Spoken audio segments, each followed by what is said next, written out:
2절에 있는 어느 길로 가더냐라는 말씀입니다. 하나님의 말씀을 전하도록 하겠습니다. 오늘 본문의 말씀 어느 길로 가더냐라고 본문의 말씀이 기록되어 있는데 우리가 어느 길로 간가 하는 것이 참으로 중요하기 때문입니다. 솔로몬은 하나님의 성전을 만들고 하나님 앞에 그 성전에서 기도했습니다. 우리가 부르짖을 때 우리의 기도를 긍휼히 여기시고 들어줄 것을 이렇게 기도했습니다. 또 이방인이라 할지라도 이곳에 와서 기도하면 하나님께서 들어주리라라고 그렇게 기도했습니다. 그런데 솔로몬이 하나님의 성전과 자기가 사는 왕궁을 짓는데 20년이라는 세월을 소비했습니다. 백성들은 20년 동안 노역을 감당했습니다. 성전을 짓는데 7년이 걸렸고 왕궁을 짓는데 13년이 걸렸습니다. 9장 15절 이하를 보면 열왕기상 9장 15절 이하를 보면 그렇게 20년 동안 공사를 했는데도 불구하고 그 이후에도 성전과 자기 왕궁과 밀로와 예루살렘 성과 하솔과 무깁도와 게셀을 건설하였다라고 기록되어 있습니다. 20년 공사한 이후에도 계속 노역으로 백성들을 노역의 일꾼으로 삼았다라는 것을 알 수 있습니다. 그뿐만 아니라 17절에는 솔로몬이 게셀과 아래 베호른을 건축하고 또한 19절에는 북고성과 병고성과 마병성을 건축했다라고 기록되어 있으며 온 땅에 건축하고자 하던 것을 다 건축했다라고 기록되어 있습니다. 또 24절에도 솔로몬이 건축했다라는 기록이 있습니다. 솔로몬이 40년 동안 통치하는 내내 백성들을 노역을 시켰다 하는 것을 볼 수 있습니다. 하나님께 솔로몬은 3장에서 하나님께서 꿈에 나타나실 때 나타나셔 내가 너가 나에게 원하는 구하는 것을 내가 주겠다 했을 때 백성을 잘 다스릴 수 있도록 하나님 저에게 지혜를 주십시오 라고 말했습니다. 그래 지혜를 주겠다 라고 하면서 하나님께서는 내 명령과 율례를 지켜 행하라 라고 단서조항을 붙여 놓았습니다. 우리가 주 안에서 모든 것이 헛되지 않기 때문입니다. 이 세상은 헛되고 헛되지만 주 안에 있는 것은 헛되지 않다라고 고린도서 15장 58절에는 기록되어 있습니다. 그리고 또 9장에 보면 또 하나님께서 꿈에서 나타나서 내 자손으로 내 왕권을 견고하게 하리라 라고 말하면서도 또한 내 말씀을 청종하여 지키라 라고 기록되어 있습니다. 꿈에 2번씩이나 나타나서 너의 왕권을 견고하게, 너의 자손을 견고하게 하겠다. 그리고 너에게 지혜를 주겠다고 하는데 솔로몬은 그 8장이 끝난 이후에 이 9장부터 보면 자기의 보여주는 그리고 백성들의 노역의 길로 가게 했습니다. 하나님께서 주신 길, 오늘 말씀의 제목이 어느 길로 가야 되느냐 하는 것은 출애굽 사건과 십자가 부활 사건은 하나님께서 지배자와 피지배자를 없앤 그러한 사건입니다. 세상의 왕권은 가인이 세운 왕권, 가인의 아들 람եկ이 세운 왕권은 칼의 왕권, 권력의 왕권이었습니다. 권력으로 다스리고, 하물며 하나님의 그 권력에 대항해서 가인을 죽인 자를 죄를 7배로 하겠다 하나님께서 그렇게 말했는데, 라멕은 자기를 죽인 자는 77배로 하겠다라고, 그 죄를 77배로 하겠다. 하나님은 7배로 했지만 자기는 77배로 권력이 세다 하는 것을 표현하는 말씀이기도 합니다. 그렇게 출애굽이나 십자가의 사건은 그 권력, 세상의 권력의 힘으로 누리는 것으로부터 탈출해, 그 권력으로부터 지배자와 피지배자, 주인과 종의 관계는 오직 하나님과 우리의 관계이고 나머지 인간은 차별이 없다. 그리고 또한 판단을 해서는 안 된다라고 기록한 사건이기도 합니다. 그런데 이 솔로몬은 9장에서부터 보면 백성을 피지배자, 권력의 힘으로, 자기의 권력의 힘으로 노역에 끌고 온 것을 우리가 알 수 있습니다. 그렇게 9장에 가면 하나님의 주신 지혜를 스바이 여왕이 찾아왔을 때 보여주는 권력을 보여주는 것으로 표현되기도 합니다. 금방패를 만들고, 10장에 보면 금방패를 만들고 은방패를 만들어서 성전에 올라갈 때 그 금방패와 이 작은 은방패로 그 도열해서 보여주는 그러한 것으로 그 지혜를 남용하고 있는 것을 우리가 볼 수 있습니다. 그렇게 9장에서는 백성을 피지배자, 권력의 힘으로 지배하는, 그리고 또 10장에 보면은 하나님이 주신 지혜를 백성을 위해서 사용하지 않고 보여주는 것을 사용하고 있는 것을 우리가 볼 수 있습니다. 그래서 11장에 보면 여로보암이라는 그 솔로몬의 신화가 있는데, 그 신화를 통해서 원래 다윗이 세웠던 유다 왕국과 북이스라엘이, 사울이 세웠던 그 북이스라엘의 왕이 합쳐져서 두 왕국을 세웠는데, 이 여로보암이 에브라임 지파의 사람인데 그 10개 지파를 모아서 그 솔로몬의 아들 르호보암에게 가서 그렇게 노역으로 아버지가 우리를 괴롭게 했으니 그 노역을 우리에게 좀 편하게 해달라라고 르호보암에게 고합니다. 그런데 르호보암은 그것을 거절합니다. 노인들의 말을 들었고, 또한 젊은 자기의 친구 되는 자기 또래의 젊은 사람들에게 조언을 들었는데 더 강하게 몰아붙여라 라고 왕에게 말한 대로, 노인들은 그냥 그대로 그 말을 들으라 라고 말을 하고 있지만 젊은 친구들은 더 강하게 권력의 힘으로 다스려야 된다라고 말을 할 때, 솔로몬은 채찍으로 너희를 끌고 갔지만 나는 정갈의 채찍으로 너희를 끌고 가리라 라고 르호보암이 말합니다. 그 정갈은 독이 있기 때문에 말을 듣지 않으면 권력의 힘으로 너희를 죽이리라 하는 그런 선포이기도 한 셈입니다. 그렇게 함으로 인해서 하나님에게서 솔로몬은 대적들이 일어나게 되는데, 에돔에서는 하솔이라는 사람의 대적이 일어나고, 또 아람 위쪽에서는 르손이라는 사람이 대적을 하게 되고, 또 내부에서는 여로보암을 세워서 하나님께서 직접 여로보암에게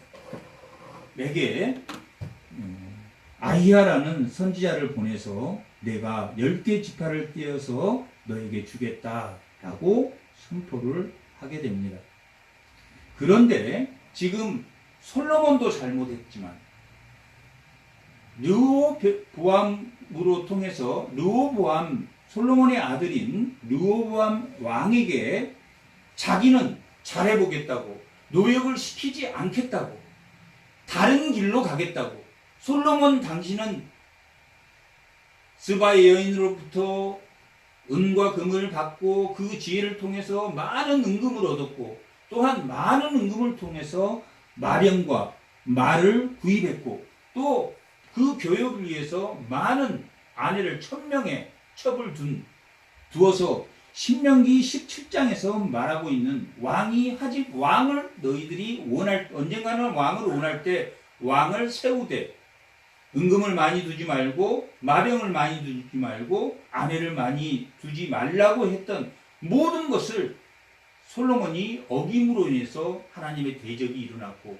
하지만 하나님의 대적이 일어나서 여로보암과 르손과 하솔이라는 사람을 통해서 대적하게 만들었지만 솔로몬은 우리가 전도서를 통해서 보듯이 자기의 삶이 모든 것이 헛되고 헛되지만 주 안에 있었을 때 자기가 주 안에서 주와 함께 할 때만이 가장 평안한 것이다 라는 것을 깨달았다 라는 것을 우리가 알 수 있습니다. 아멘. 솔로몬은 뭐 했습니까?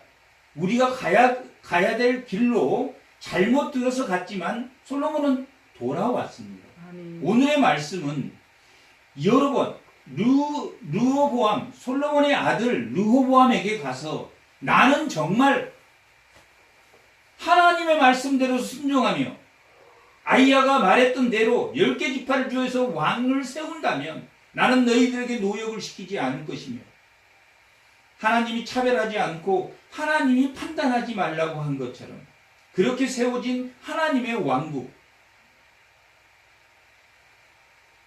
나는 정말 하나님의 말씀대로 잘 해보겠다 라고 했지만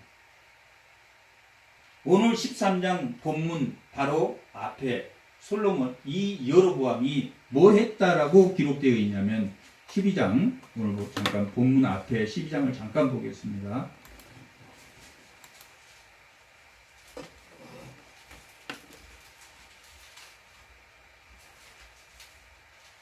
12장 30절부터 한번 읽어보겠습니다. 이 일이 죄가 되었으니 이는 백성들이 단까지 가서 그 하나에게 경배합니다. 그가 또 산당을 짓고 레위 자손이 아닌 보통 백성으로 제사장을 삼고 곧 그 달 15째 날로 절기를 정하여 유다의 절기와 비슷하게 하고 제단에 올라가되 베델에서 그와 같이 행하여 그가 만든 송아지에게 제사를 드렸으며 그가 지은 산당에 제사장을 베델에 세웠더라. 그가 자기 마음대로 정한 달 곧 8달 15째 날로 이스라엘 자손을 위하여 절기로 정하고 베델에 쌓은 제단에서 올라가서 분향하였더라 라고 기록되어 있습니다. 자신은 하나님의 말씀대로 정말 하나님이 주신 그 가야 될 길로 가겠다고 했지만 무엇 때문에 베델과 단에 제단을 만들었습니까? 예루살렘에 하나님의 이름을 두는 성전을 솔로몬이 세웠습니다.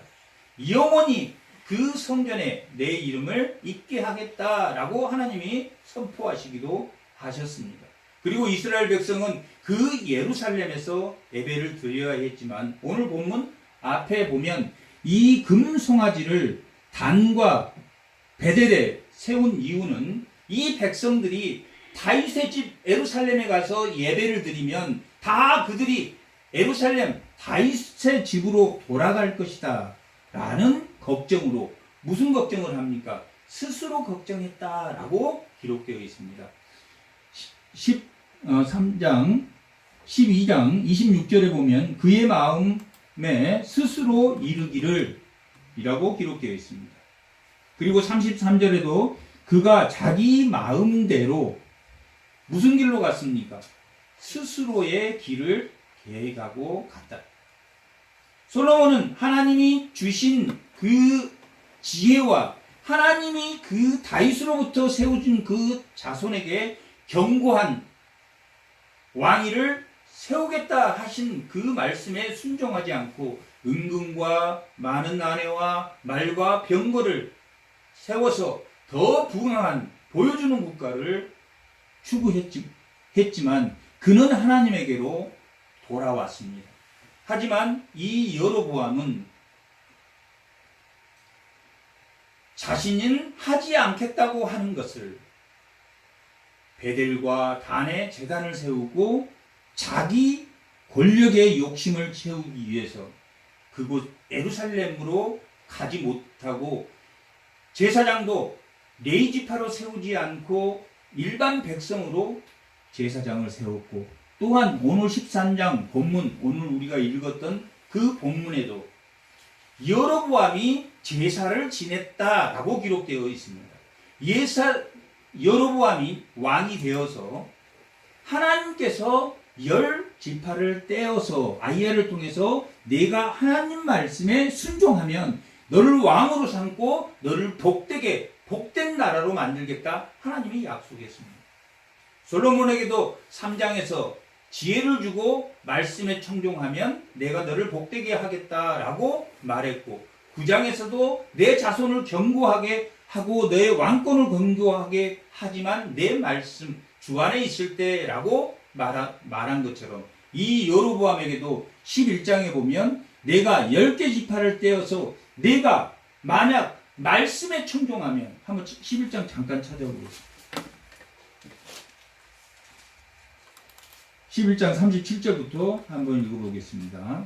11장 37절 다 같이 시작. 내가 너를 취하리니 너는 내 마음에 원하는 대로 다스려 이스라엘 위에 왕이 되되 내가 만일 내가 명령한 모든 일에 순종하고 내 길로 행하며 내 눈에 합당한 일을 하며 내 종 다윗이 행한 것 같이 내 윤리와 명령을 지키며 내가 너와 함께 있어 내가 다윗을 위하여 세운 것 같이 너를 위하여 견고한 집을 세우겠다라고 말하고 있습니다. 누구를 통해서 말한 말입니까? 선지자 아이야를 통해서 하나님이 여로보암을 세우겠다라고 했습니다. 그런데 여로보암은 하나님의 명령과 순례대로 하지 않고 하나님이 신명기에서 말한 17장에서 말한 또한 하나님의 명령을 듣지 않고 뭘 했다고 했습니까? 스스로 결정해서 스스로 왕권을 결정해서 레위지파가 아닌 사람을 제사장을 드렸고 사울이 7일을 기다리지 않고 3회를 기다려서 제사하지 않고 자기가 백성의 눈치를 블레셋이 공격은 곧 올 것 같아서 백성은 떠나려고 하지. 그래서 사울이 7일 기다리지 않고 제사를 드림으로 하나님에서 버림받고 또한 다윗을 다시 기름 묻은 사건이 있었던 것처럼 이 여로보암이 자기 스스로 단과 베델에 성을 쌓았다라고 단을 쌓았다라고 기록되어 있습니다. 단을 만드는 것 자체는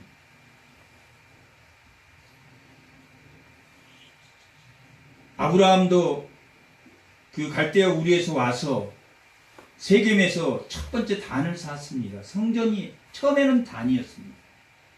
단이었고 그 다음에 하나님 이 성막을 짓기 전에는 단에서 제사를 지냈다. 신내산에서도 단에 제사를 지냈다라고 기록되어 있습니다.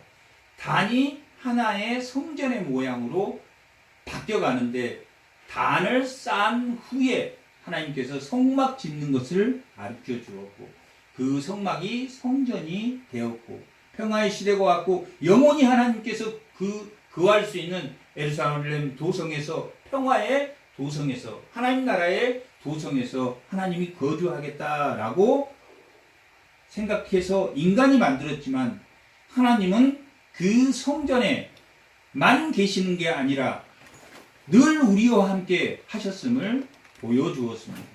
이 여로보암도 하나님이 내가 너와 함께 하겠다라고 말하고 있는데 오늘 말씀의 제목처럼 우리가 가야 될 길, 우리가 가야 되는 길을 갔을 때 하나님이 함께 하겠다라고 말하고 있는 것입니다. 하지만 솔로몬도 그랬고 다윗도 가장 부강했을 때 다윗이 예루살렘을 점령하고 또한 다윗성을 짓고 하나님을 성전을 짓겠다고 할 정도로 평안해졌을 때 그리고 모든 하나님이 말한 그 모든 경계를 차지하고 그때 가장 평안할 때 밧세바를 범해서 범죄했습니다. 다윗도 범죄했습니다. 하지만 다윗은 범죄했지만 뭐 했습니까? 하나님께로 가야 할 길, 하나님께로 가야 할 길로 뭐 했다는 이야기입니까? 돌이켰습니다. 솔로몬도 전도서를 통해서 자기 모든 그 부와 은과 금과 마병과 말이 또 많은 첩들이 많은 금으로 만든 연못과 왕궁이 헛되고 헛되다는 것을 고백하였고 오직 주 안에 있는 것만이 주의 길로 가야 하는 길만이 온전한 길이라는 것을 알게 하셨습니다. 오늘 본문이 그런 본문입니다. 가야 할 길. 오늘 13장에는 하나님의 사람이 등장합니다. 그는 유다에서 베델로 왔습니다. 베델은 어떤 곳입니까? 여로보암이 황금송아지를 만들어 놓은 곳입니다. 그 하나님의 사람이 이름은 박혀지지 않았습니다. 열왕기하 23장 이사야 때 이 하나님의 사람이 예언한 대로 모든 여로보암이 세워놓은 산당이 다 허물어지고 그 산당 제사장들이 다 불태워서 그 제단에 죽게 될 것이다 라고 오늘 본문이 선언한 대로 요시야 시대 때 산당을 헐고 그 말씀이 오늘 선포된 그 말씀이 성취된 것을 우리가 열왕기 23장에서 읽어보았습니다. 하나님은 하나님이 경고한 사건은 하나님이 말씀한 사건은 현실에서 일어난다 일어나지 않는다. 현실에서 일어난다. 아멘. 과거에 있는 사건이 아니라 이 구원의 사건은 과거, 현재, 미래가 우리가 영생한다, 영원히 산다라는 것은 우리가 이 물리적인 목숨을 끝까지 죽지 않고 살아내는 뜻이 아니라 하나님에게 접속해서 우리가 가야 될 길로 나아가는 것이 영생입니다. 영생은 끝까지 살아내. 물론 예수님이 재림할 때 우리의 신령한 몸으로 우리 육신도 부활하지만 우리 영혼은 이미 죽을 때 영혼은 부활하지만 영혼은 낙원에 있지만 우리의 몸도 탄식한다라고 기록되어 있습니다. 우리는 몸이 썩어져서 없어졌지만 몸도 탄식한다. 로마서 7장에는 몸도 탄식한다. 뭐 하기를? 예수님이 오실 때 신령한 몸으로 부활되기를 탄식한다라고 기록되어 있습니다.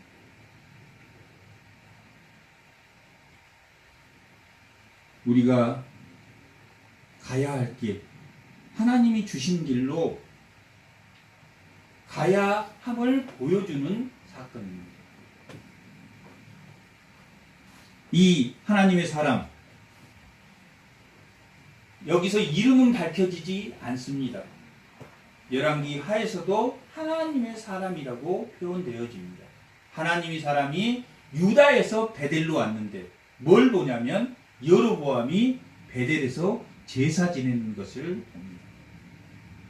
그 제사 지내는 것을 보면서 이 하나님의 사람은 어떤 것을 생각했냐면 가지 말아야 될 길, 자기 스스로 선택한 길을 가는구나 라고 여로보암에게 하나님의 말씀이 살아있는 것을 말해줍니다.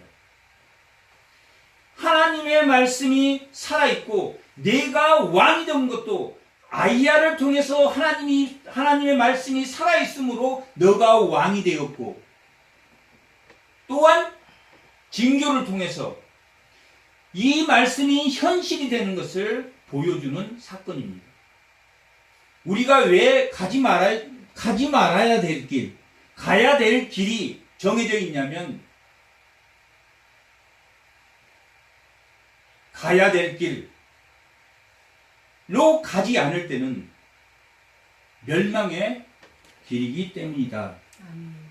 그리고 하나님의 그 멸망의 길이 늘 우리 앞에 현실이 돼서 나타나기 때문이다 하는 것을 보여주는 말씀입니다. 여로보암이 그렇게 하나님의 말씀대로 왕이 되었습니다. 하나님의 말씀이 살아있고 하나님의 말씀이 현실이 되었다라는 것을 여로보암이 직접 경험했습니다. 하지만 가지 말아야 될 길로 다시 여로보암이 들어섰음을 보여주고 있는 말씀입니다. 여로보암은 제사장이 드려야 할 제사를 자기가 드렸습니다. 가지 마라. 하나님의 말씀에 불순종하는, 하나님 너를 멸망하겠다. 내 말을 듣지 않으면 내 집안을 멸망하게 하겠다라고 말한 것을 듣지 않고 제사장이 드려야 할 제사를 여로보암이 드리고 있으므로 하나님 말씀이, 하나님의 사람이 여로보암을 찾아가서 그 제단이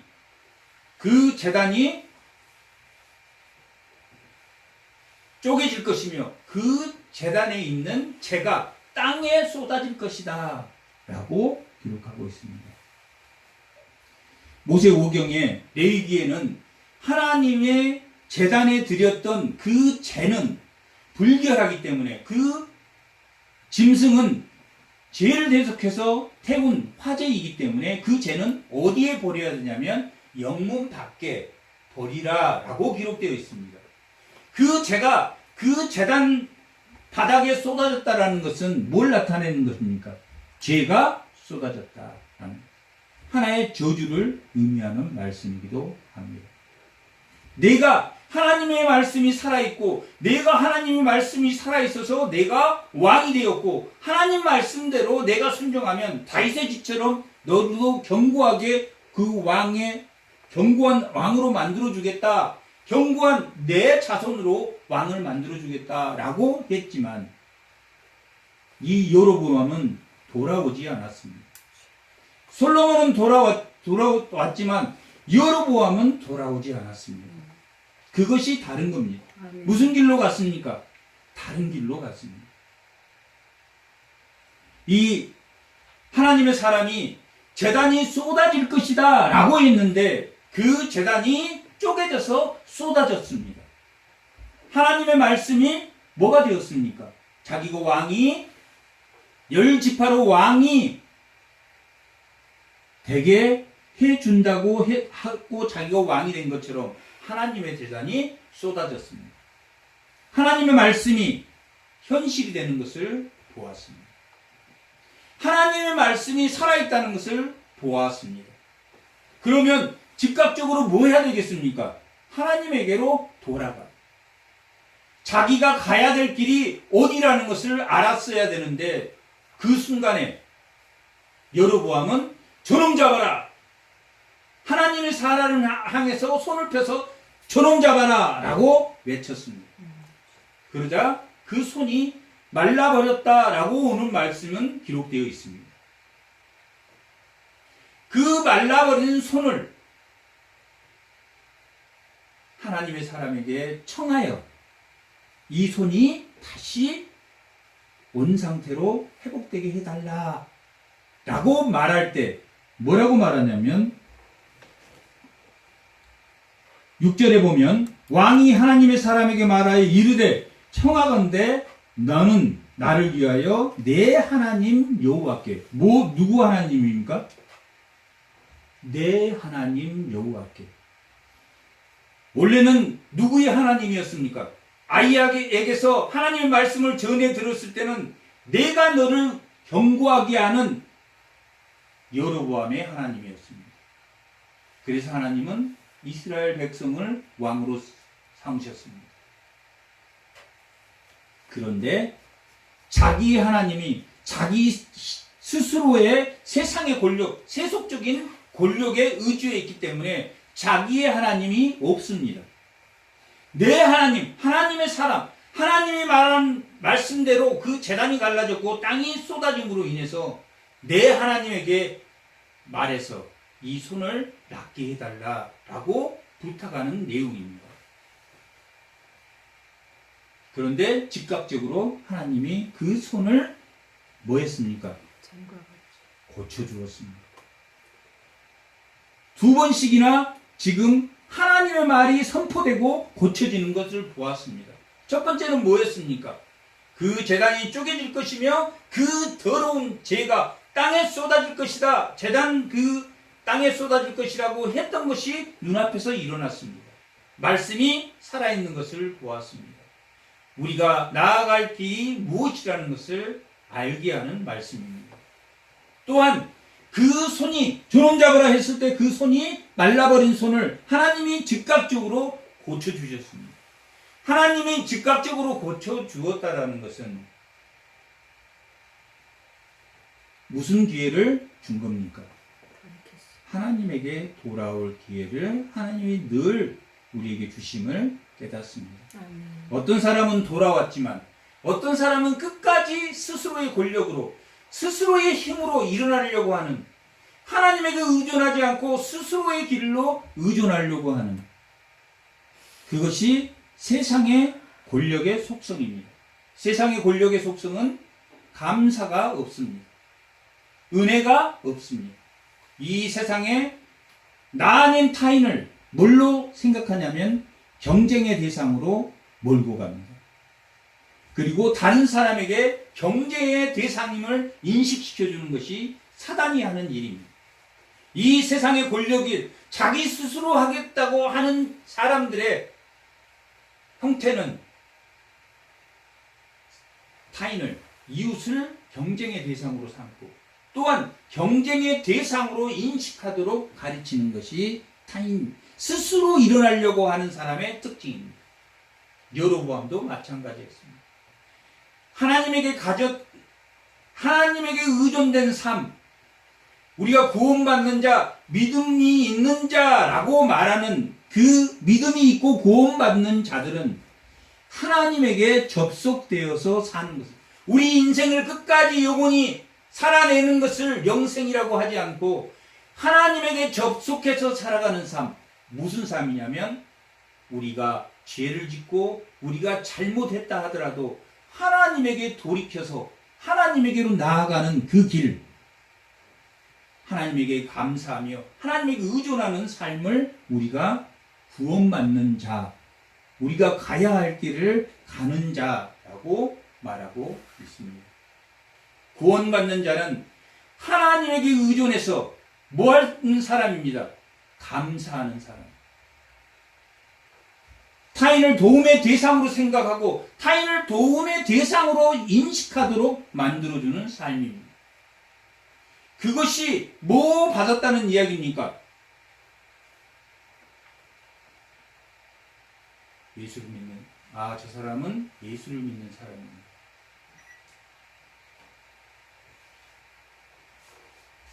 야고보서 2장 한번 찾아보겠습니다. 야고보서 2장 1절 2절 한번.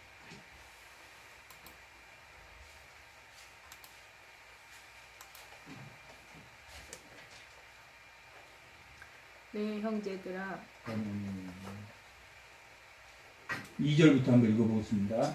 만일 너희가 회당에서 금가락을 끼고 아름다운 옷을 입는 사람이 들어오고 또 남루한 옷을 입고 가난한 사람이 들어올 때 너희가 아름다운 옷을 입는 자를 눈여겨보고 말하되 여기 좋은 자리가 앉으소서, 또 가난한 자에게 말하되 너는 거기 서 있든지 내 발등상 아래 앉으라 하며 너희끼리 서로 뭐하며 차별하며.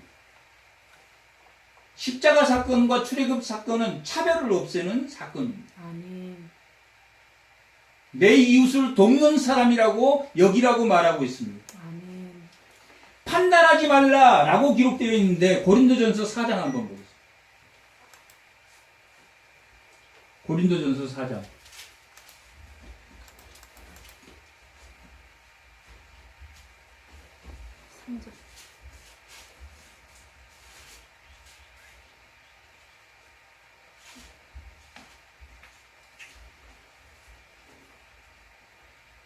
삼절. 삼절 4절 한번 읽어요. 4장 너희 3절 4절 다 같이 한번 읽어보겠습니다. 너희에게나 너희에게나 다른 다른 사람에게나 판단받는 것이 내게는 매우 작은 일이라. 나도 나를 판단하지 아니하노니 내가 자책할 아무것도 깨닫지 못하나 그러나 이로 말미암아 의롭다함을 얻지 못하노라. 다만 나를 심판하신 이는 오직 주시다. 판단이라는 것은 판단. 누가 판단합니까? 우리의 죄를 누가 판단합니까? 이 세상에는 판사가 판단합니다. 그 판단이라는 것은 맞다 틀리다를 경고하는 것이 판단입니다. 출애굽 사건과 십자가 사건은 그 판단을 없애는 거예요. 누구만이 판단한다고 기록되어 있습니까? 하나님만이. 누가 너를 판단하거든, 세상 사람이 너를 판단하거든 무슨 일로 여기라겠습니까? 작은 일로 상처받지 말고 아무것도 아닌 일로 여겨라 라고 4장 2절은 말하고 있습니다. 고린도전서는 영적으로 아직 미숙한 이 고린도 교회 사람들이 분쟁이 일어나고 그 영적인 약한 사람들이 서로 판단하고 또한 당시 지식이 많은 사람들이 있었기 때문에 그 지식으로 헬라의 지식으로 사람을 판단하고 수사하고 구별했습니다. 십자가의 사건은 판단을 없애는 것이다. 아멘. 십자가의 사건은 차별을 없애는 사건이에요. 아멘. 지배자와 피지배자를 없애고 오직 누구만이 하나님만이 판단하시는 자. 아멘. 이 세상의 권력의 힘은 뭘 합니까? 판단과 차별을. 가인이 세운 그 제국, 라멕이 세운 그 왕의 권력이 판단과 차별을 하는 것이 세상의 권력입니다. 하나님은 하나님의 백성임을 증거하는 것은 내 이웃이 나를 돕는 자라고 여깁니다. 그가 나를 비록 돕지 않는다 할지라도 그것을 어떤 걸로 여겨라? 작은 일로 여겨라. 심각하게 똑같이 판단하고 똑같이 차별하지 말고 작은 일로 여겨라.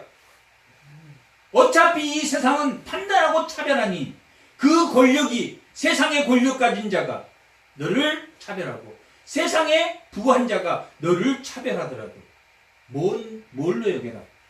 작은 일로 여기고 너를 작은 존재로 나는 진짜 하잘것없는 그 판단에 세상의 권력의 판단에 나 하잘것없는 사람이다 라고 판단도 하지 마라. 오직 판단은 하나님이 하십니다.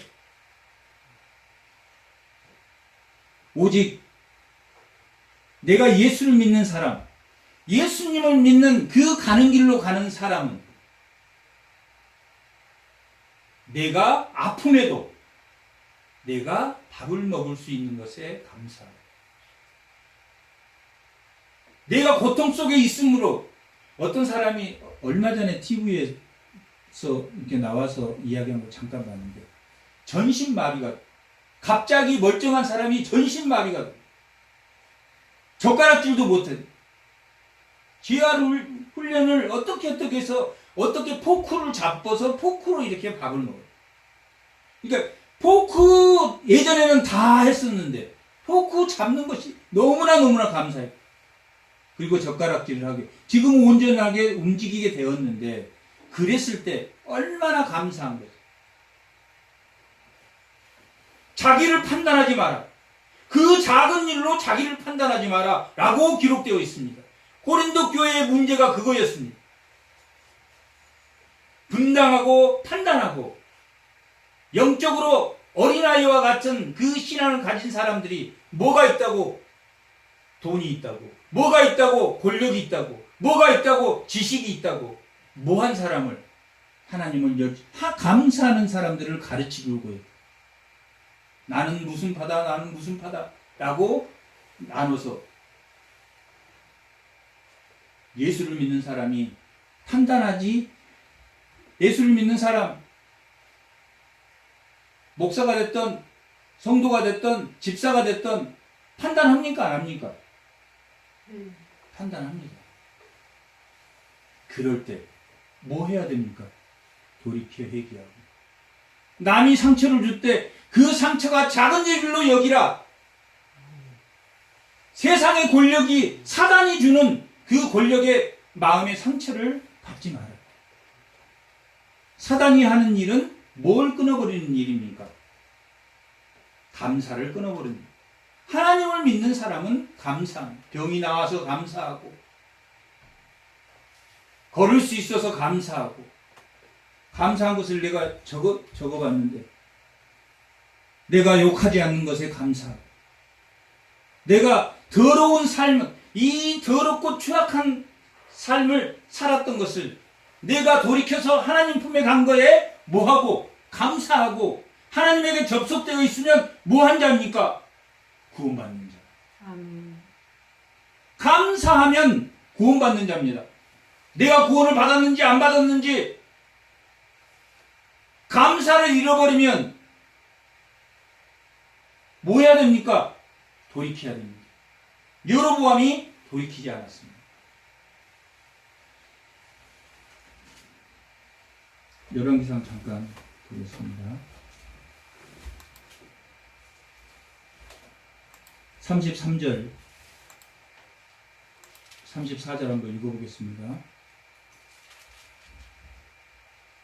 다 같이 읽어보겠습니다. 시작. 여로보암이 이 일 후에도 그의 악한 길에서 떠나 뭐하지 않았습니까? 돌이키지 아니하고 다시 일반 백성을 산당의 제사장으로 삼고, 누구든지 자운하면 그 사람을 산당의 제사장으로 삼았으니 이 일이 여로보암의 집에 죄가 되어 그 집이 땅 위에서 끊어져 뭐 했습니까? 멸망하게 되리라. 하나님이 아이야를 통해서 내가 이스라엘 왕을 만들어 줄 것이고 내 말을 청종하고 지키면 내가 내 왕권을 다윗처럼 견고하게 세워줄 것이다 라고 사무엘 하 7장에서 다윗에게 한 언약처럼 이 여로보암에도 해줬지만 뭐하지 않았다고? 결론이 뭐하지 않았습니까? 돌이키지 않았다. 솔로몬은 전도를 통해서 수없이 눈물바다를 흘렸고 다윗도 수없이 침상이 다 젖도록 울며 회개했다라고 기록되어 있습니다. 하지만 돌아오지 않았습니다. 뭐가 돌아오지 않았습니까? 하나님이 그 마른 손을 다시 풀어준 것. 또한 그 제당의 땅에 있어서 저주가 임했지만 내가 돌이키기를 바라는 그 돌이킴에서 돌아오지 않았습니다.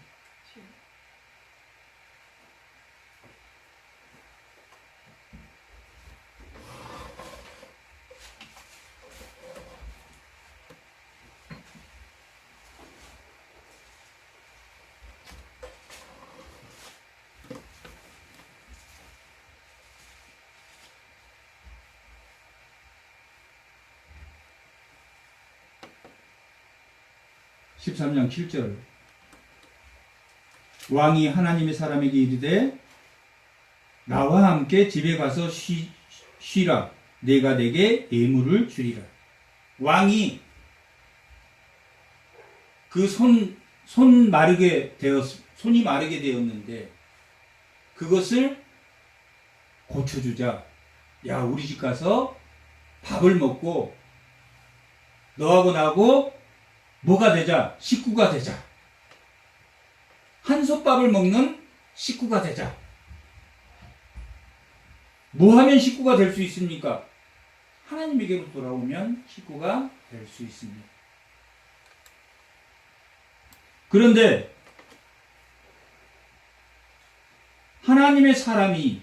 하나님의 사람에게 하나님이 뭐라고 말했냐면 그 왕이 가서 밥을 먹자고 말하거든 무엇도 하지 말자.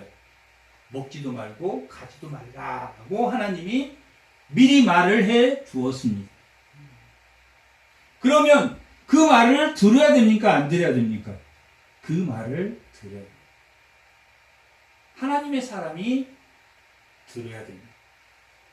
하나님의 사람은 말을 들었습니까? 안 들었습니까? 오늘 여기까지 본문은 들었습니다. 하나님의 사람이 나 당신 집에 가서 밥 먹지 않겠다. 하나님이 가지 말라고 했기 때문이다. 라고 기록되어 있습니다. 8절 왕께서 왕의 집 절반을 내게 준다 할지라도 나는 왕과 함께 들어가지 아니하고 그곳에서 떡도 먹지 않고 물도 마시지 아니하리니 이는 곧 여호와의 말씀이 내게 명령하여 이르기를 떡도 먹지 말고 물도 마시지 말고 왔던 길로 돌아가지 말라 했기 때문에 누구 집에 안 들어간다? 왕의 집에 들어가지 않겠다라고. 무슨 길로 간다? 하나님이 가라는 길로. 나는 베들로 가지 말고 가던 길로 가지 말고 다른 길로 가라. 너는 세상의 길로 가지 말고 무슨 길로 가라? 하나님의 길로 가라. 디모데후서 2장에 보면은 하나님의 말씀으로 우리가 디모데후서 2장 한번 찾아보겠습니다. 2장. 오직 진리의 말씀으로 분별하여 라고 기록되어 있습니다. 진리의 말씀으로 분별하여 라고 기록한 그 분별은 로마가 이방국을 점령하고 그 길 15절 보면 너는 진리의 말씀으로 옳게 분별하여 라고 하는 이 분별이 우리가 나아갈 길로 분별하는 것. 이 분별은 로마가 이방국을 점령하고 나서 그 이방국으로 뭘 내는 것을 길을 내는 이방국으로 나아갈 수 있는 길을 내는 것이 분별하다라는 언어의 뜻입니다. 길을 내다라는 것이 그 분별하다의 뜻입니다. 그러면 어디로 길을 내야 됩니까? 우리가 가야 할 길은 하나님에게로 분별하라. 하나님에게로 길을 내라. 분별하라라는 것이 내가 하나님이 되어서 이게 맞다 틀리라라는 게 아니라 오직 누구의 길로? 하나님에게로 나아가는 그 옳은 진리의 말씀으로 옳게 하나님의 길로 나아가라 라는 뜻입니다.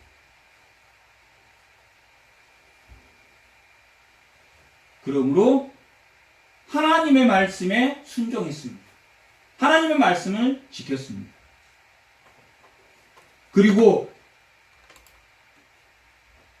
11절에 보면 베델의 한 늙은이가 나옵니다. 이 늙은이는 우리와 같은 사람입니다. 거짓 선지자.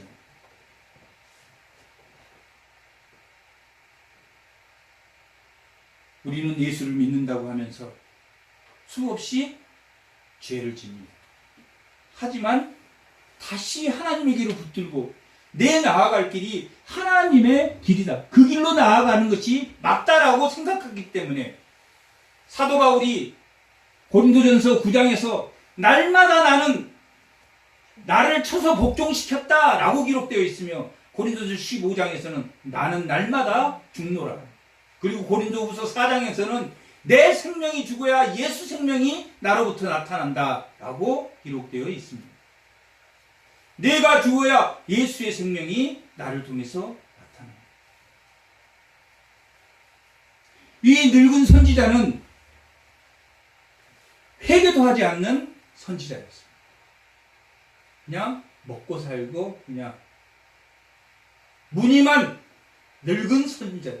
몇십 년 동안 선지자로 살았는데 그냥 무늬만 늙은 이 하나님의 사람에게 우리 집에 가서 밥 좀 먹읍시다 라고 말했어요. 하나님의 사람이 뭐라고 했겠습니까? 가지 않겠다. 하나님께서 어디도 가지도 말고 먹지도 말고 내가 왔던 길로 가지도 말고 내가 다른 길로 나아가라. 하나님을 따라가는 길로 나아가라. 내가 죽는 삶, 예수 성령이 나타난 그 길로 나아가라 라고 했기 때문에 나는 집에 가지 않겠습니다. 그래서 이 늙은 선지자가 또 거짓말을 합니다. 아니야, 하나님의 천사가 나타나서 당신이 우리 집에 와서 밥을 먹고 가도 된다고 말했습니다 라고 말합니다. 이 하나님의 선지자가 따라갑니다. 하나님의 선지자가 따라갑니다. 그래서 거기서 먹고 마셨습니다. 먹고 마시면 하나님이 뭐 하겠다고 했습니까? 말씀이 현실로 나타나겠습니까? 안 나타나겠습니까? 현실로 나타납니다.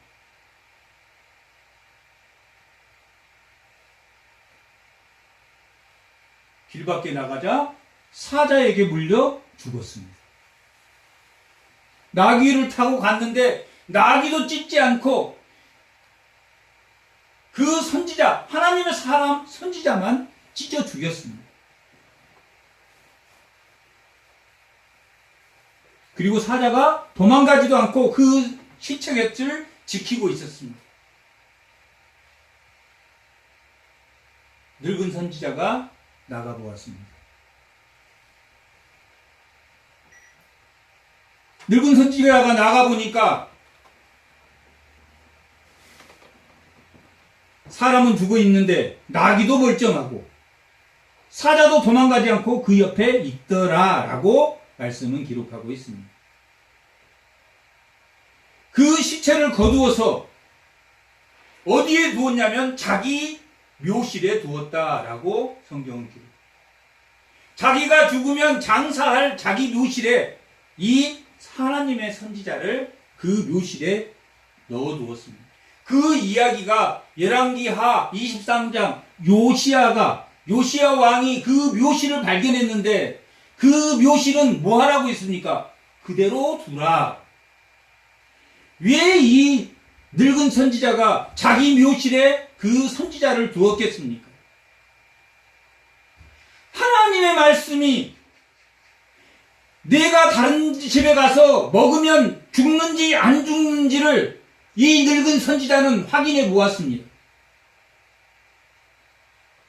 정말 하나님의 말씀이 살아있어서 베델에서 있었던 이야기를 들어보니까 그 아들들이 와서 이 늙은 선지자에게 베델에서 있었던 이야기를 다 해주었습니다. 재단이 쏟아졌고 또 여로보암이 손이 말랐고 그 손을 피워줬다. 그래서 이 늙은 선지자는 그리고 그 집에 왕이 총했음에도 불구하고 그 집에 들어가지 않고 이 사람이 돌아갔다. 그것이 하나님이 시켜서 했다. 그러면 이 늙은 선지자는 이 하나님의 사람을 꼬드겨서 정말 하나님의 말씀대로 그가 먹고 마시면 뭐 하는지 죽는지를 확인했습니다. 그런데 어떻게 됐습니까? 확인됐습니다. 하나님의 말씀이 살아있고 하나님의 말씀에 순종해서 나가야 될 하나님의 사람이 하나님의 말씀에 순종하지 않으므로 하나님이 죽이셨구나. 하나님이 살아있는 것을 창창히 보여주는 사건입니다. 열왕기 9장부터 지금 오늘 13장까지가 하나님의 말씀이 살아있는 것을 신명기에서 말하는 은금과 마병과 아내를 많이 두지 말라. 차별하지 말고 판단하지 말라. 그런 솔로몬을 여로보암이 세웠는데 여로보암을 아이야를 통해서 세웠는데 그 사건을 아들로 통해서 이 늙은 선지자가 들었는데 자기 눈으로 안 봤거든.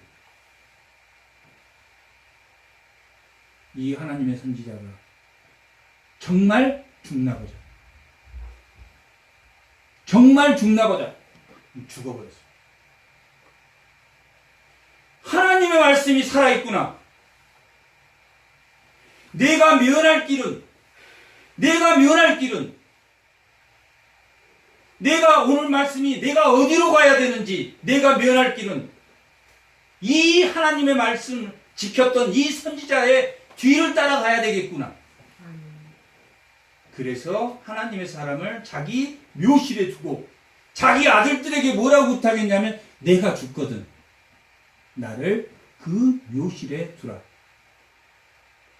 뭘 면했습니까? 그 묘실에 둠으로 인해서 여호와가 산당에 그 제사장의 뼈들을 다 불태워서 없앴지만 이 늙은 선지자의 묘실에 있는 그 뼈와 그 선지자의 뼈는 그냥 둬라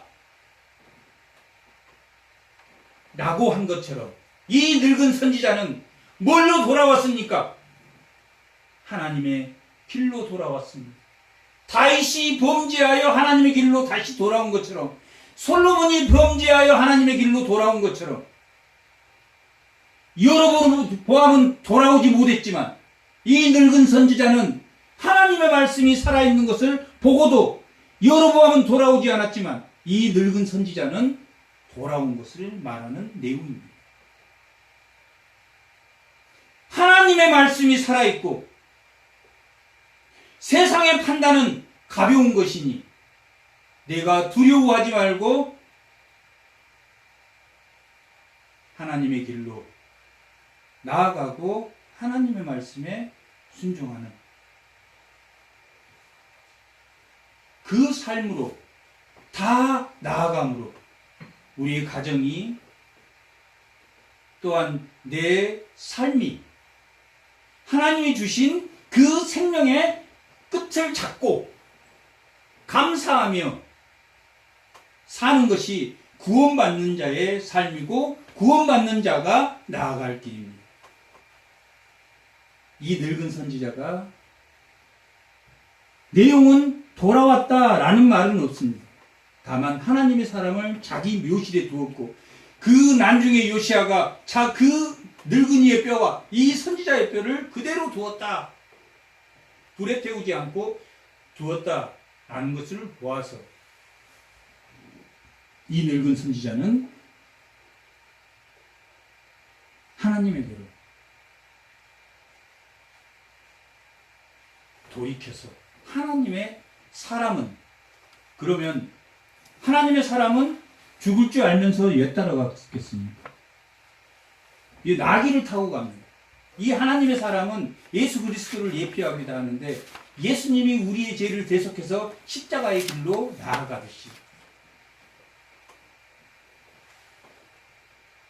이 하나님의 사람은 자기 죽음으로 이 늙은 선지자의 마음을 돌이키게 하는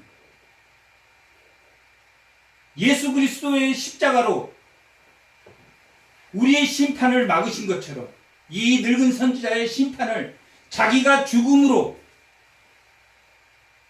그 심판을 막아서며 그 늙은이가 자기 묘실에 두어서 그 늙은이는 회개하고 그 묘실에 그 하나님의 사람과 함께 묻혔다 하는 것을 볼 수 있습니다.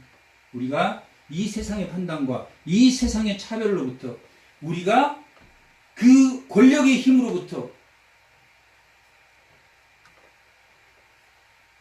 차갑고 고달픈 고난 가운데 있다 할지라도 그것이 가벼운 것이다.